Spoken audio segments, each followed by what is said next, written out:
we have the first image of Andrew leaving Aylsham police station in a Range Rover. He does not look a well man, does he? Well, Dan, I think both you and I know that Andrew's mentally health, has been pretty dreadful in all of this. Yes, it has. And there is the possibility that this could end very badly.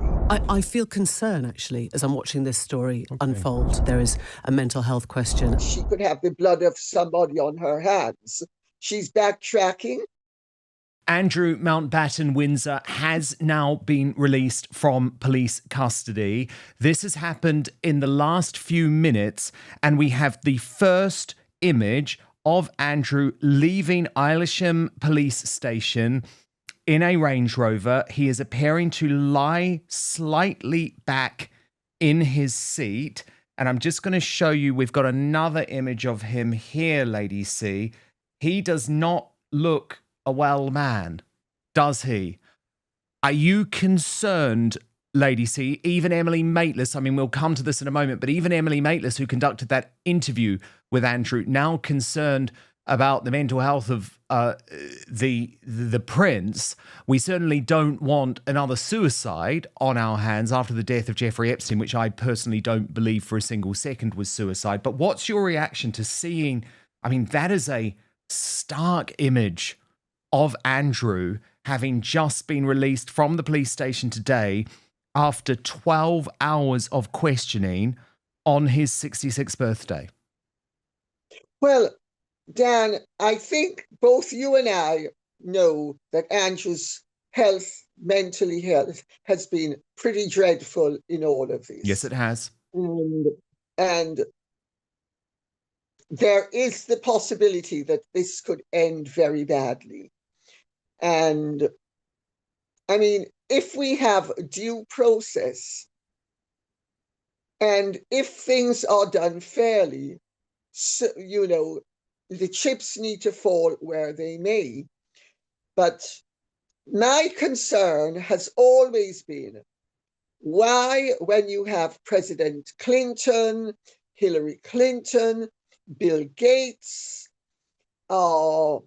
Casey Wasserman, Les Wexner, when you have all those huge power players worldwide, has it always been only Andrew who was the focus of attention? I mean, I'm not trying to justify anything that he might have done that he shouldn't have done. I just question, why has he been the whipping post? Why has he been the poster child of all of this? Because Virginia Giuffre's own evidence was that she got on a plane from Florida. Her father took her to the airport. She came to England. So she did it of her own accord. She was 17 years old, which is over the age of consent here.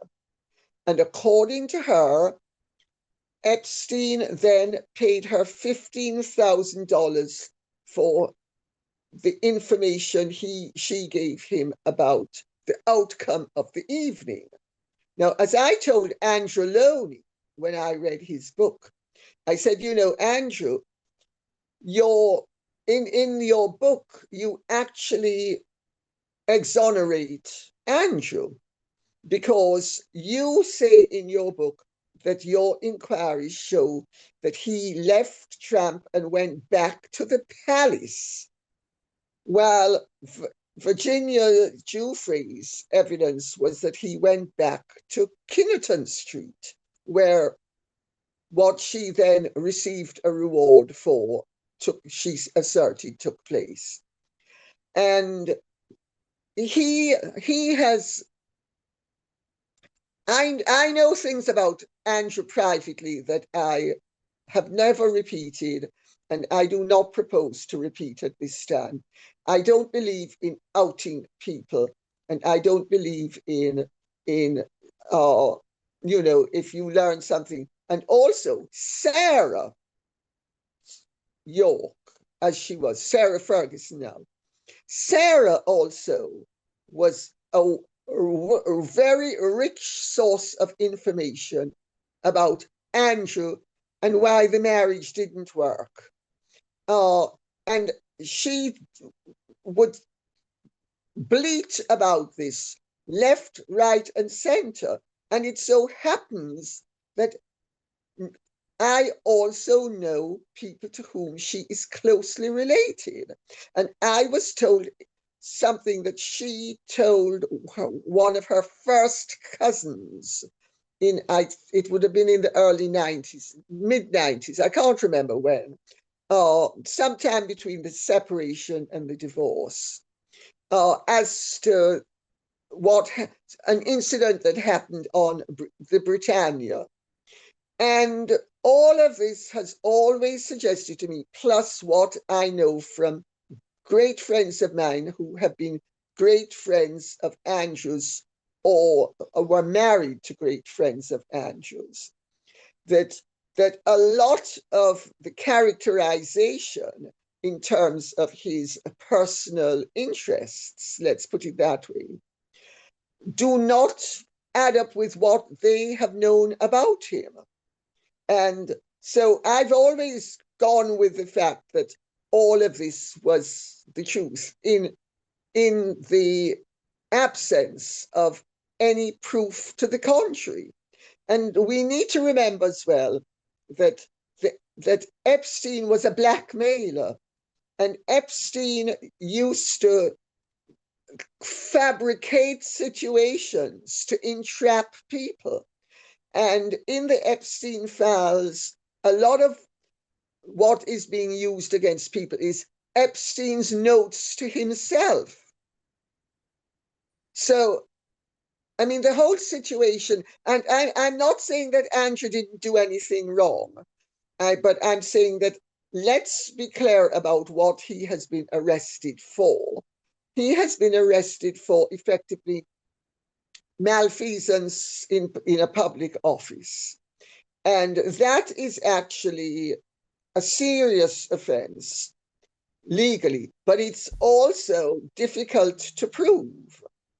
And also, if he has been arrested for misconduct in a public office, and he was only the trade envoy, why hasn't Peter Mandelson been arrested when he was an actual member of the government?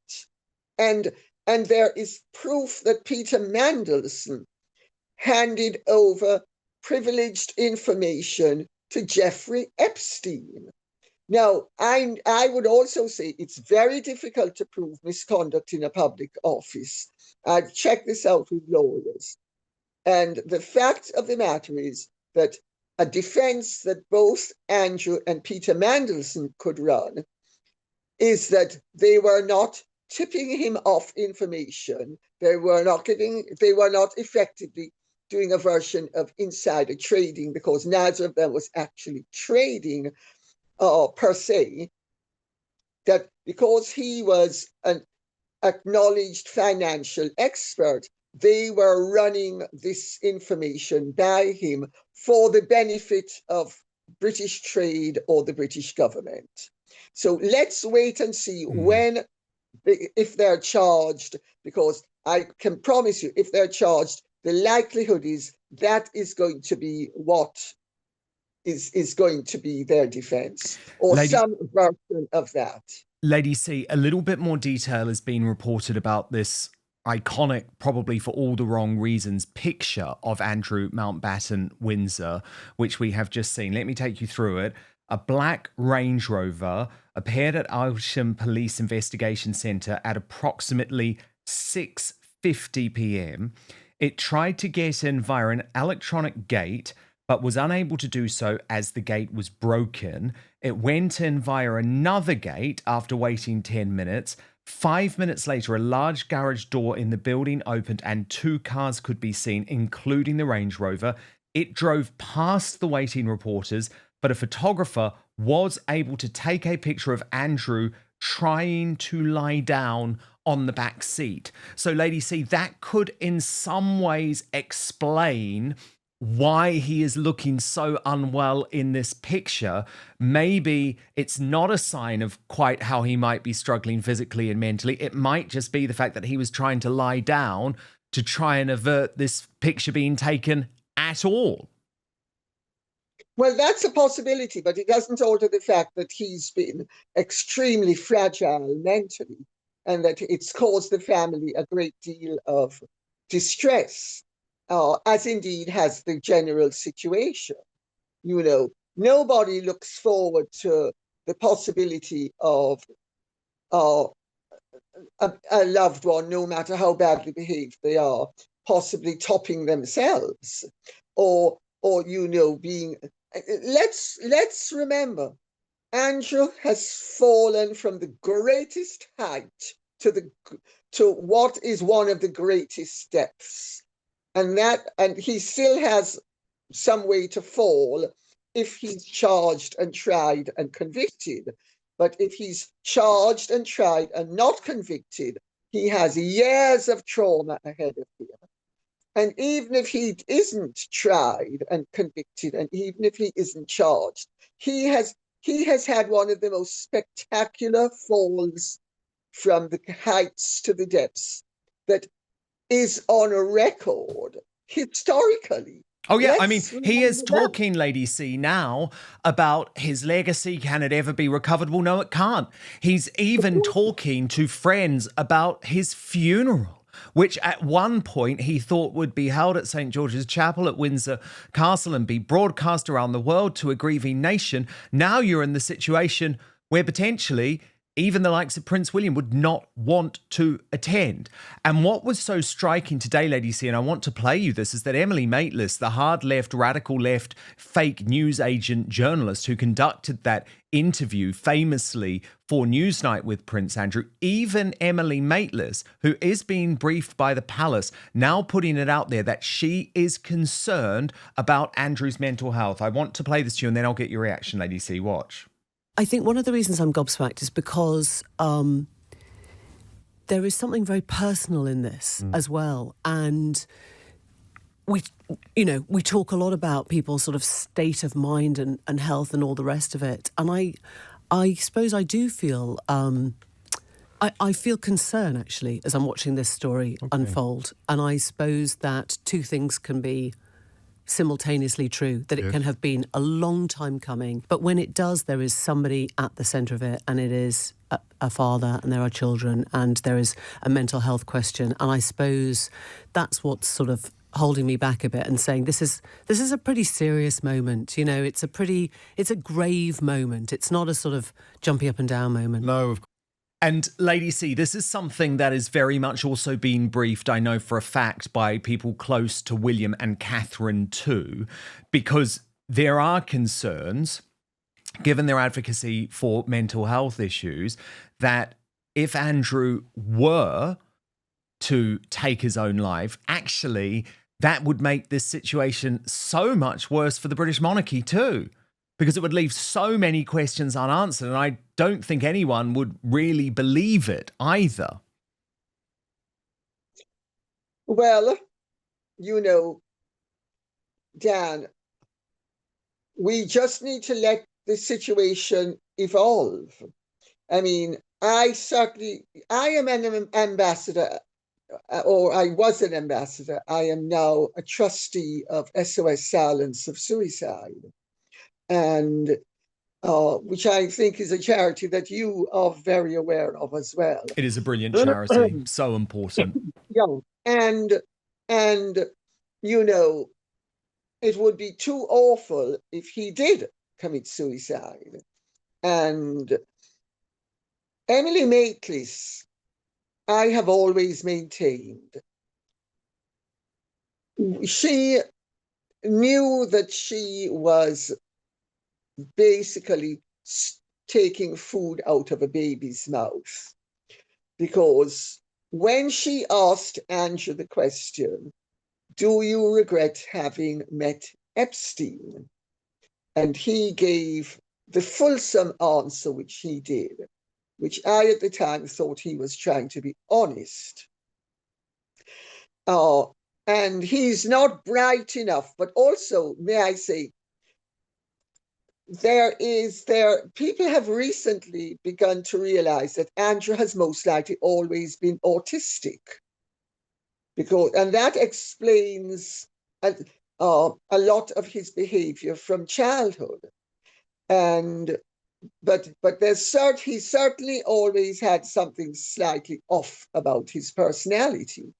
And I've always said he's not a likable person, but if he's autistic, that explains a lot. But Emily Maitlis, when she asked him the question and he answered it the way that he did, had she been a reporter who was sympathetic or even neutral, she would have stopped the interview right there and said to him, sorry, you cannot answer the question like that.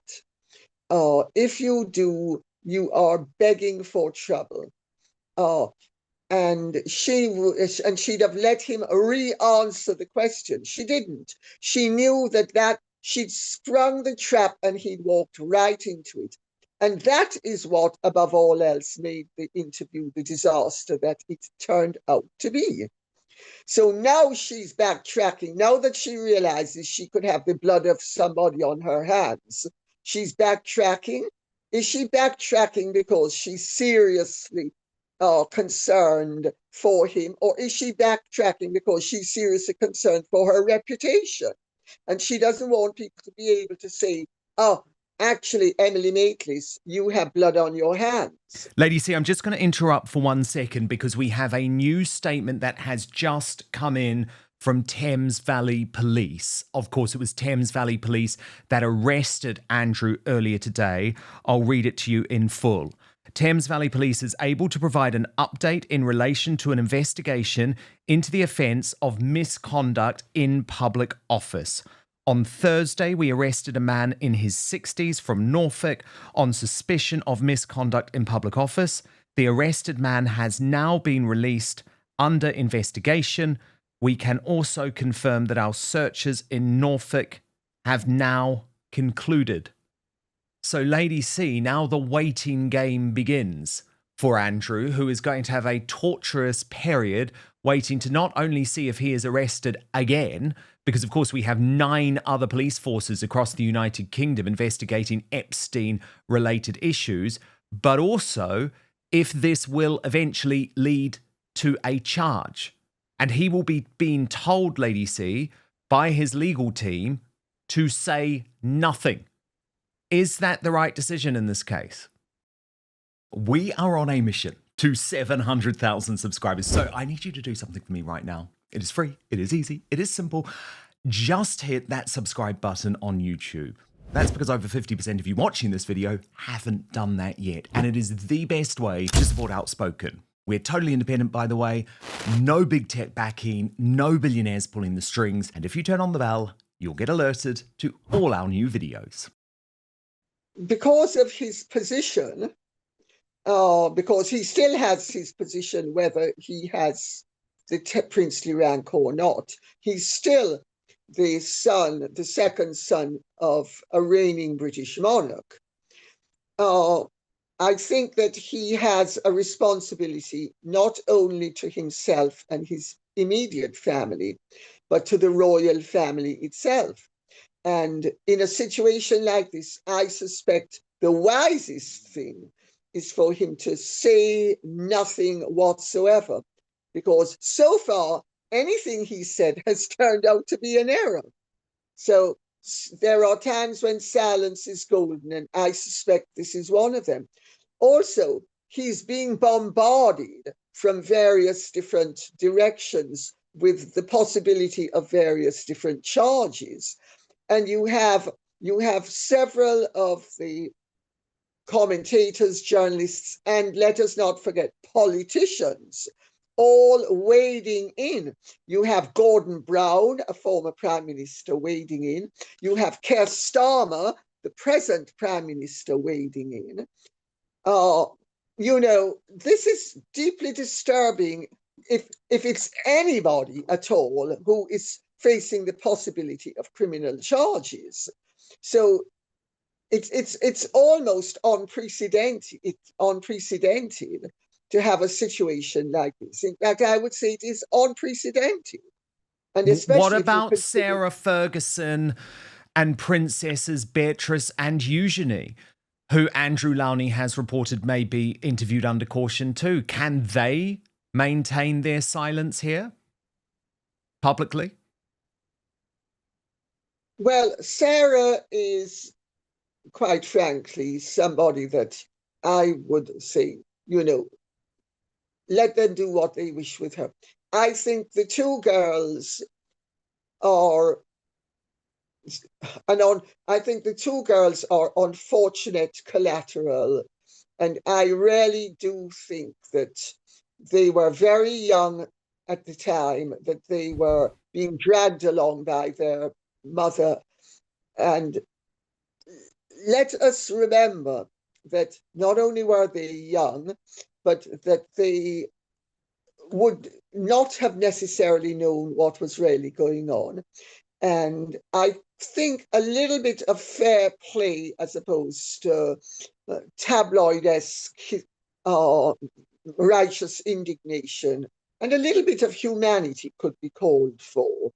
Because, if we're saying that many of the girls that Epstein took advantage of were young, and some of them were far older than Eugenie and Beatrice were, but they are regarded as young victims of 26 and 28 and 35.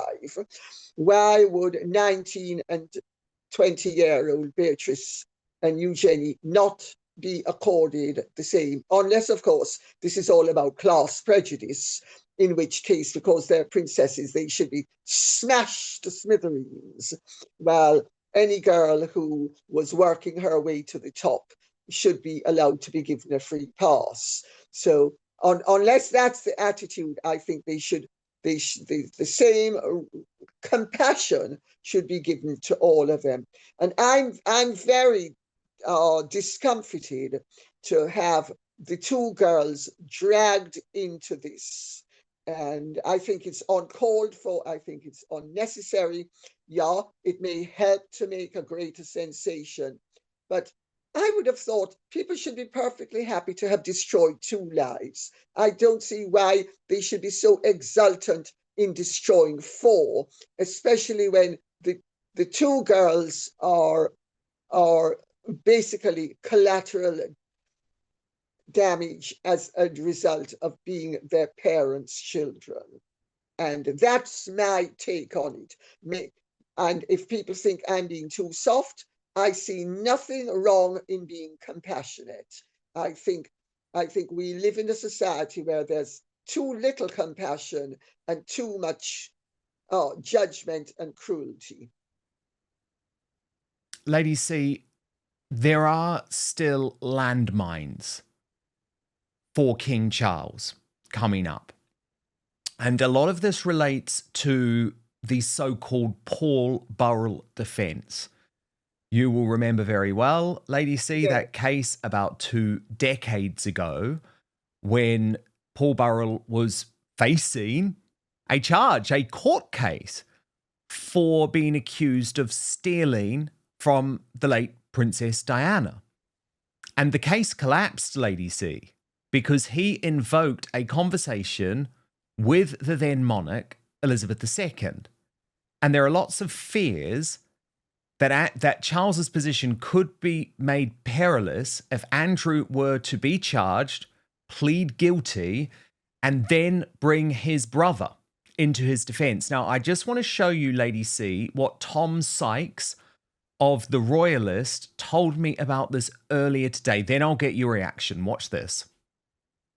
It's the use and abuse of executive power to shield yourself when you know the truth. That is the danger here for Charles. And I'm sorry, but if that is proven, and if that comes out, if this trial collapses because Andrew says, well, I told my brother all about it, and that the Paul Burrell defense comes into play, I don't see that.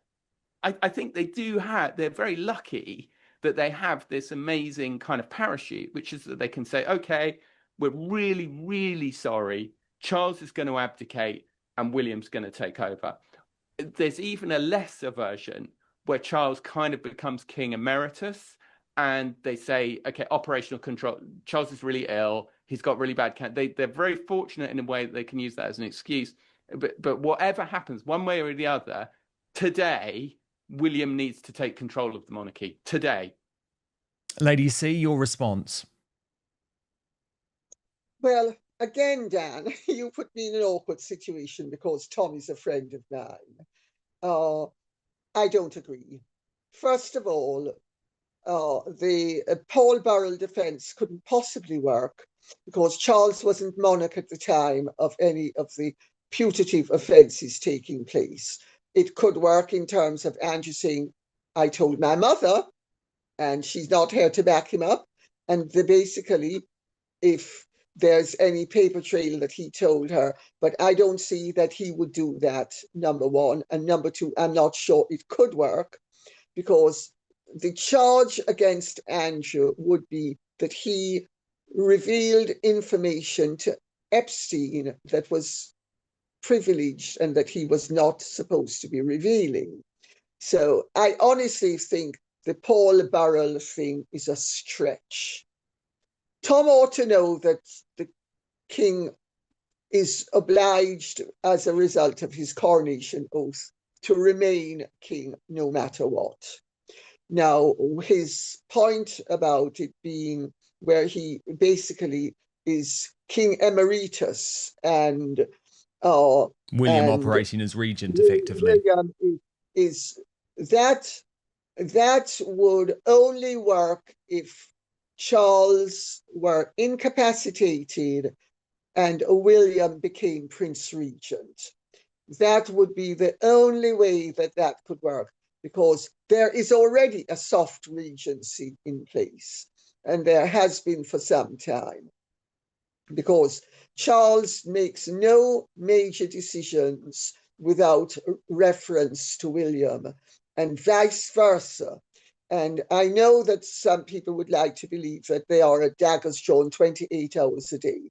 They're not. Yeah, there are differences of opinion, and ultimately, because Charles is the king, if there's a difference of opinion, and Charles will go with what he thinks is right, which is what William will do when George and he are in the same situation. So there's no big deal where that is concerned. But I do think this is all highly speculative and very unlikely to happen, because I know that William would sooner see his uncle in prison than do anything to jeopardize his throne. And anybody who thinks to the contrary really has no idea of the personalities that they're dealing with. That's my take on it. What do you think? Sorry, Lady C, I'm just hearing that Donald Trump has spoken on today's arrest, saying it is a very sad thing.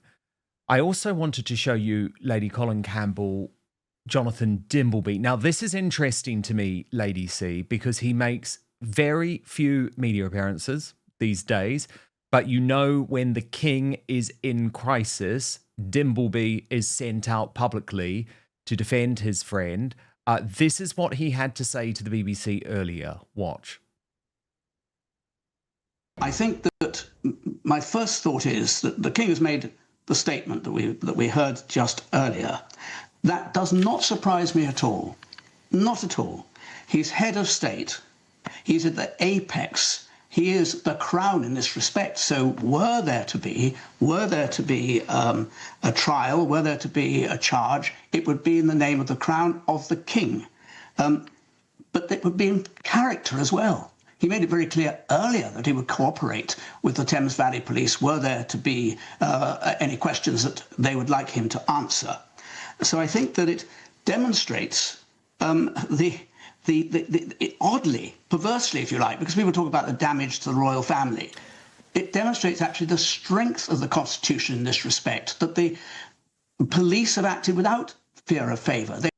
Lady C, your reaction to Dimbleby's comments? I agree with him. I agree with him. I think it shows that our system of justice works very effectively, but it works effectively because neither the King nor the Prince of Wales is calling in favours. I would be a lot happier if the Prime Minister and the government took a leaf out of the royal family's book and applied justice as even-handedly as the King and the Prince of Wales do. But no, I couldn't agree with Jonathan Dimbleby more. Lady C, learning the context in which Trump has spoken on this to reporters, this is in the past few moments. He was asked about Andrew's arrest, the US president, and was asked if others in the US could see similar charges. And he responded by saying, Lady C, I'm the expert in a way because I've been totally exonerated, so I can speak on it. It's a very sad thing. He was speaking to reporters on board Air Force One, and he added, I think it's a shame. I think it's very sad. I think it's so bad for the royal family. It's very, very sad. To me, it's a very sad thing. He did not elaborate further or comment on the legal aspects of the investigation, but added that he is looking forward to King Charles visiting the United States very soon. But I think the line from this intervention from Donald Trump, Lady C, that is going to go around the world, and it is hard to dispute, it's so bad for the royal family. That's undeniable, isn't it? I think Donald Trump is right. It's sad. And, if it emerges, as it is quite possible it will, that there are no charges brought against Andrew in respect of, misconduct in public office, that people will say, oh, well, it shows that in Britain, no one is above the law. As Starmer made the point today, no one is above the law in reference to Andrew's arrest. But Starmer has actually forgotten to make the point that Mandelson at the moment is above the law. The former US ambassador who is yet to be arrested, although his house has been searched. Yes. And let's remember, Andrew was arrested before his house was searched. Mandelson's house was searched and he wasn't arrested. So we still have two-tier justice in this country. Oh, yeah, we do. Total two-tier justice, which infuriates so many people. But first, so I'm 42 now, and I honestly don't talk about this much, but I think a lot of men will relate. Around my late 30s, something shifted. All the things that used to feel automatic, like energy, drive, and recovery, suddenly weren't. Same routines, same effort, but everything felt heavier, slower, like I was constantly running on a low battery, and nobody really prepares you for that moment. One day you're firing on all cylinders, and the next you're asking yourself why everything feels twice as hard. Here's what I've learned. Most men start losing testosterone around age 30. It's gradual, but the effects stack up over time. Less energy, less motivation, longer recovery. When the new year hit, I decided I wasn't just going to accept feeling worn down. I wanted to be myself again. That's why I started taking these little beauties, Mars Men. What really surprised me is this. Your body can still make testosterone, but a lot of it gets locked up by a protein called SHBG. It's like having money in the bank, but your debit card doesn't work. Now, Mars Men is designed to help free up usable testosterone so your body can actually access what it's already producing. No needles, no synthetics, just real clinically dosed ingredients. For me, it's been more consistent energy, better focus, stronger workouts, not just a caffeine spike, but a steady sense of drive throughout the day. Honestly, I feel better in 2026 than I have over the past few years. Now, for a limited time, Outspoken viewers and listeners get 50% off for life, plus free shipping and 3 free gifts at mengotomars.com. That's mengotomars.com, 50% off for life and 3 free gifts at checkout. And after you purchase, they will ask where you heard about them. Please support Outspoken and tell them you came from our show. But now let's get back to it. The first thing is we don't know why he was arrested on his 66th birthday, but Andrew Lowney, the author of Entitled, the biography about the former House of York, which did begin this most recent unravelling, seemed to be suggesting earlier today, Lady C, that Andrew may have been preparing to flee the country and also may have been preparing to start destroying some papers. That could maybe provide some type of idea, because otherwise the idea of going in first thing on the morning of his 66th birthday is certainly odd. But this is Andrew Lowney's argument. Watch. This is not a development I expected quite so quickly. I welcome it. It's in many ways long overdue. There's been so much evidence mounting against him. And I was very concerned that he would do a midnight flit and evade justice. And I wonder if the police have also got news along those lines. So we must now see what happens, what he's going to be charged with. But clearly there has been plenty of evidence in the Epstein releases to support this.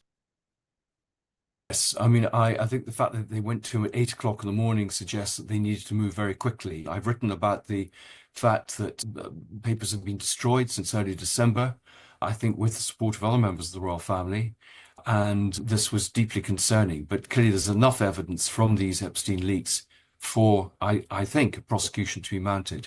And it does appear that justice will be served. So thank goodness. Do you think the speed of the arrest, so it's much quicker than Mandelson, who hasn't been arrested yet, do you think that suggests that there is more powerful and compelling evidence? Yes, I've always felt there was more evidence with Andrew than Mandelson. I mean, he was more deeply involved and for a longer period with Epstein. Clearly had more opportunities in some ways to leak material. But yeah, I thought that they would test the ground with Mandelson, and that would put them in a position where if they prosecuted him, they would have to prosecute Andrew. But they seem to have jumped that. I think the power of the media pressure and indeed public pressure has helped push this. And I think it has been about saving the monarchy. And I think this will do the trick. Lady C, do you agree that there was any type of suggestion that Andrew may have been preparing to flee the United Kingdom and also destroy important documents? I'm sorry, Dan. You know, Andrew Lowney is my agent and I like him personally. But I interviewed him at his request when he was publishing Entitled.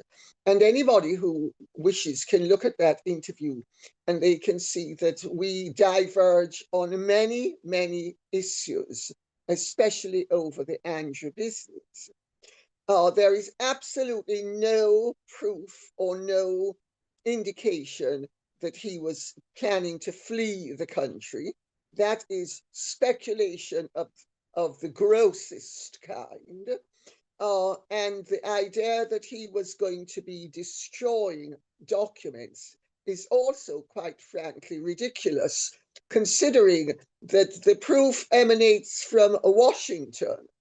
Let's remember the proof is in the Epstein files. So I'm sorry, I see no basis for either of that.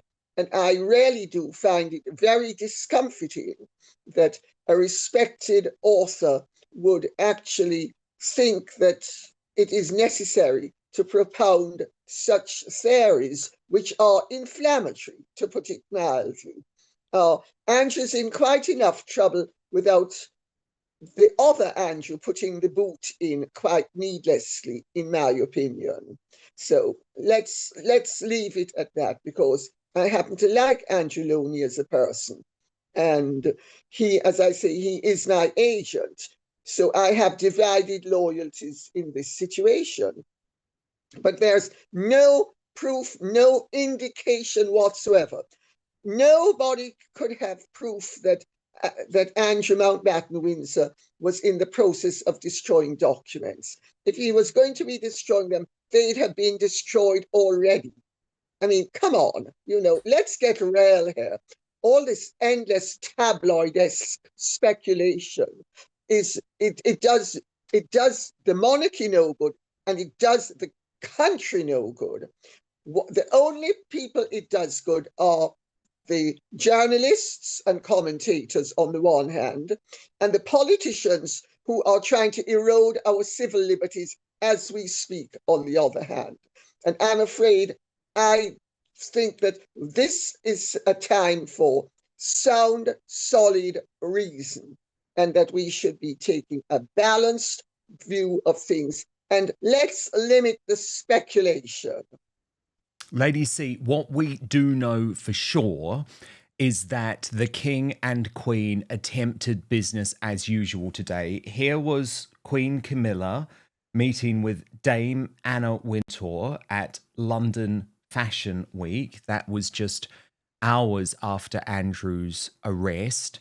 King Charles also attended that fashion week and was meeting with Stella McCartney, where they discussed sustainable and scalable sequins during the opening of London Fashion Week. But of course, both of their arrivals at their public events were mired by questions about what had gone on with Andrew just hours earlier. Watch this.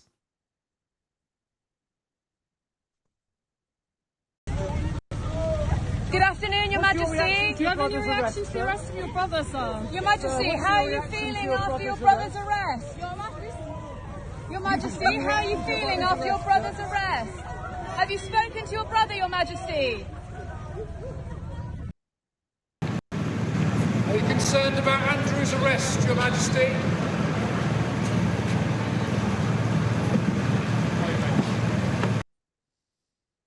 Lady C, they're going to be dogged by this, aren't they, for some time? But did you like the keep calm and carry on approach? Did I like the what? The keep calm and carry on approach. They didn't cancel their engagements today. Princess Anne even attended an engagement, somewhat ironically, at a prison. You have to laugh. Well, of course they should just carry on calmly. This is not a surprise to them. I mean, they were not kept, insofar as I have been informed, they were not kept informed of the minutiae of the investigation, but they have been kept informed of the fact that there were investigations that would likely result in Andrew's possible arrest. And they made it clear some weeks ago that they were green-lighting the possibility of an arrest by announcing that they were in favor of the police investigation and basically let the chips fall where they may. Now, I was told, I think it was a week or two ago, I can't remember now, and I actually commented on it, that the king this has affected the king's health detrimentally, which of course it would. I mean, the stress is incredible. I mean, this is one of the greatest crises of the monarchy in the last century, if not the greatest crisis of the monarchy in the last century. But they are prepared for it, and they are carrying on as normal, which is the only thing they can do and the only thing they should be doing. And I think, I mean, again, why can't reporters ask sensible questions? Your Majesty, the idiot of a girl says, have you seen your brother? Excuse me, he's in police custody. How could the king see him? The king is at an engagement. I mean, do we have to have our intelligence insulted by journalists asking stupid questions like that? I mean, if you ask, are you upset about it or whatever, that's understandable. but to ask, have you spoken to your brother or seen your brother? I mean, give me a break, you know.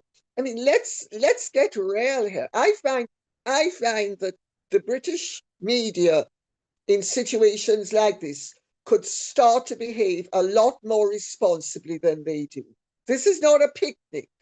This is a serious situation that could affect all of our lives. And this is something that the government is treating like manna from heaven as it manipulates itself within the nation, and also in terms of the lack of support for Starmer within elements of the Labour government and the Labour Party. Lady C, I did want to pick up with you on your astonishing revelations in regards to the late King's health, because of course we saw him today at this event alongside Stella McCartney, and he is looking incredibly unwell. Now, of course, we have both reported sensitively that the King's cancer is incurable, is terminal, and your new reporting is that the current situation with Andrew has actually seen things deteriorate significantly. Do you think that it is sustainable for the King to keep going on in this state, given the pressure he's under and given his health? Oh, absolutely. You know, Dan, a British monarch having taken the coronation vow is spiritually obliged to see the vow through to the end of his or her life. So abdication is not an option. The Duke of Windsor, when he was Edward VIII, was able to abdicate because he had not yet been crowned. But once you're crowned and you've taken the coronation oath, you are supposed to abide by it till you are dead. That's the first thing. The second thing is, monarchs usually love being monarchs. The pressure is terrible, but the rewards are greater. And, you know, no matter how much pressure he's under and how badly it is affecting his health, he's not, even if he could give it up, which he's not supposed to, he would not be tempted to give it up. He is a workaholic who loves being king. He loved being Prince of Wales and he loves being king. He can't give it up, but even if he could, he has no desire to give it up. His big payoff is being the king. And Lady C, then we received the historic statement. So just going through the timeline of what happened, I think it's quite important to point out the police arrived at Sandringham Wood Farm, where Prince Philip spent his final days. They arrived at 8 a.m. Andrew is arrested, taken away at around 8:30 a.m. Searches continue at Sandringham for the rest of the day, and also at Windsor and Royal Lodge, which we know Andrew had vacated. At midday, we receive the statement from King Charles, which has since been backed up and supported by William and Catherine, who haven't released their own statement. And this is what Charles said. I have learned with the deepest concern the news about Andrew Mountbatten Windsor and suspicion of misconduct in public office. What now follows is the full, fair and proper process by which the issue is investigated in the appropriate manner and by the appropriate authorities. In this, as I have said before, they have our full and wholehearted support and cooperation. Let me state clearly, the law must take its course. As this process continues, it would not be right for me to comment further on this matter. Meanwhile, my family and I will continue in our duty and service to you all. Charles R. So very much a clear message from Charles to all of those commentators who you are attacking, Lady C, right now, to say, I'm not going anywhere. Abdication isn't on my agenda. That's what the last sentence was all about. What is your reading of the whole statement? Did he get the right tone? did he cover all of the important points? I think he most likely did. In a situation like this, the least said, the best. And you just make the points and you make them simply, and keep it as simple and as minimal as possible. And I think he's made all of the main points. And I don't, he's made the point that he was not a part of the investigation. Because let's remember, the king is the head of state. It is the king's government. It is the king's law courts. We are all part of the king's legal system. And even though Keir Starmer has changed it from HM government to UK government, it is the king's government. The king is the head of state. And of course, in a situation like this, where his brother was going to be investigated, the police were obliged to inform him or move it up the chain up to him that there were these investigations that would and could affect him as monarch and also him as the head of his family. But that doesn't mean that they tipped him off as to, we're going to arrest your brother at 8 o'clock in the morning on his birthday. That's not how it works. But the family has known for some time that, that there was trouble ahead. And I'll tell you better. I don't want to say which member of the royal family it is, but I have been since the 1970s involved with a charity that is, and I used to sit on their organizing committee. I don't any longer, but I go to their events, that has something to do with the armed forces. And last year, to the surprise of everyone, the patron decided to stand down, and the patron was effectively begged to stay, and the patron said no. And I'm not going to say whether it was a he or she, that they would not stay. Why did they stand down then? Because they knew all of this was coming, and they were jumping before they were pushed. And so the family has been aware for some time. And I think I said it was last week or week before that I was told that one of the senior members of the royal family had said how tremendously distressed they all were by what was going on, and how it had tremendously detrimentally affected the health of the king.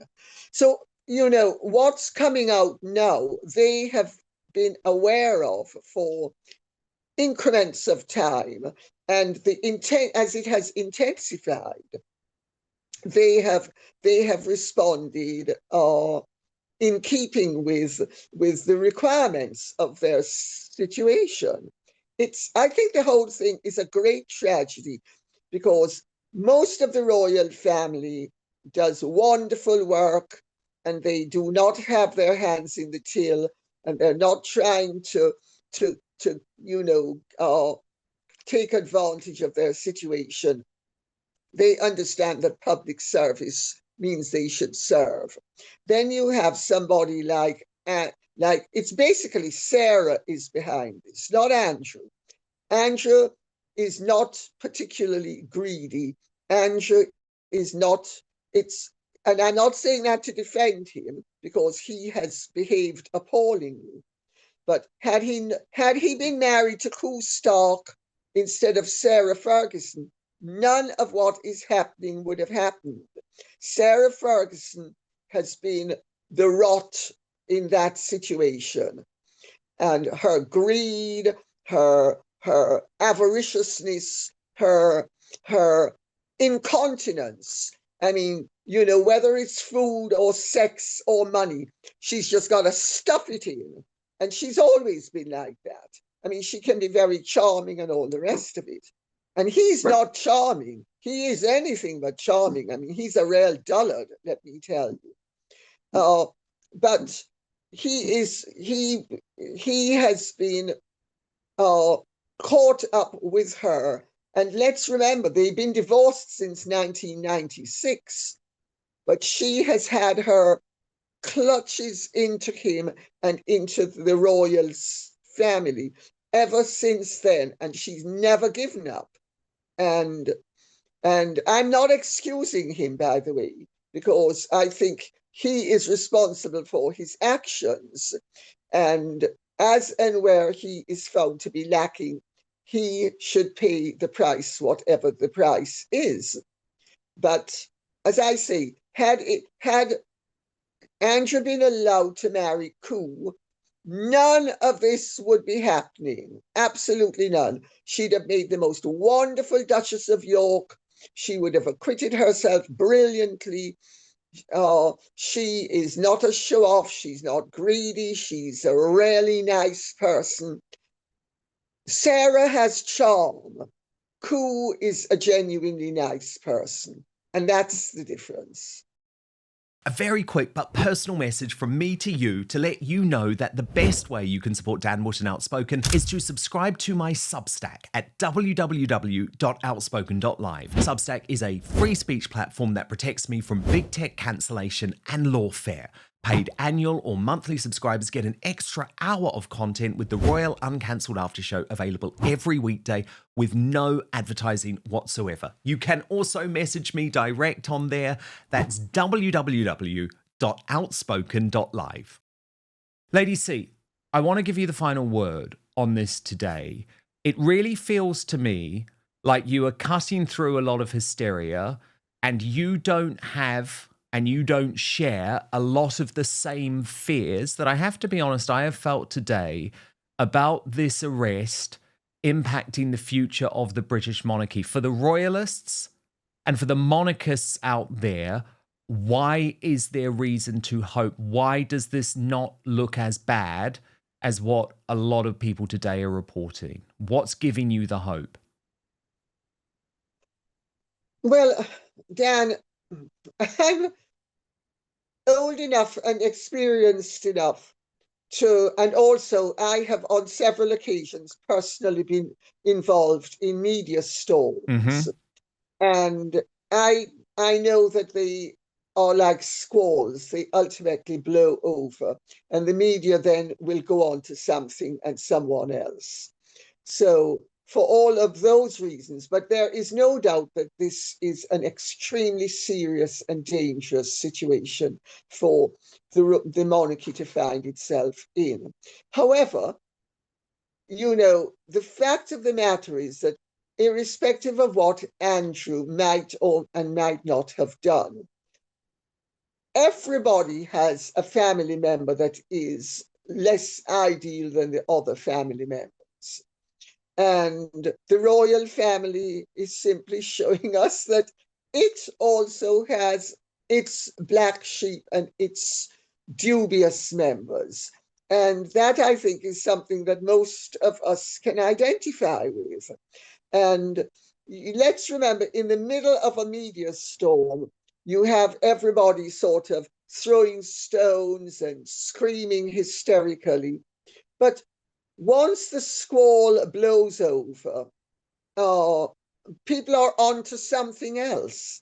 And I think also because of the world we live in with rolling news and social media, people get very engaged very quickly, but they also lose interest equally quickly.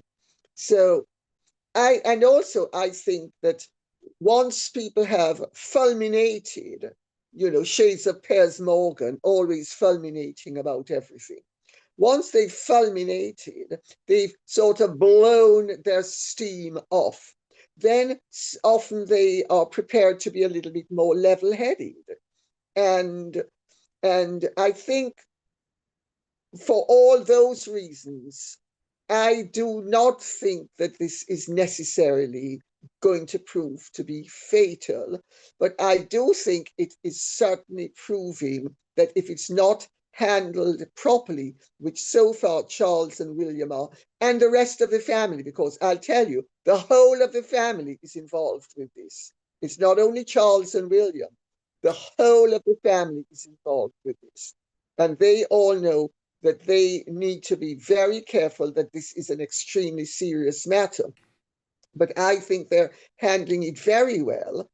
And I would only hope that the politicians and the people in the legal offices handle it as well as you and I and Hope and the royal family will handle it. Oh, well, that definitely won't happen. That's one thing we can guarantee. But look, Lady C, I needed your sage, calm wisdom on a day like this, because I do think this is the biggest crisis facing the royal family since the abdication 89 years ago and 9 months. However, for me, the hope from that comes from the fact that the royal family reinvented after the abdication.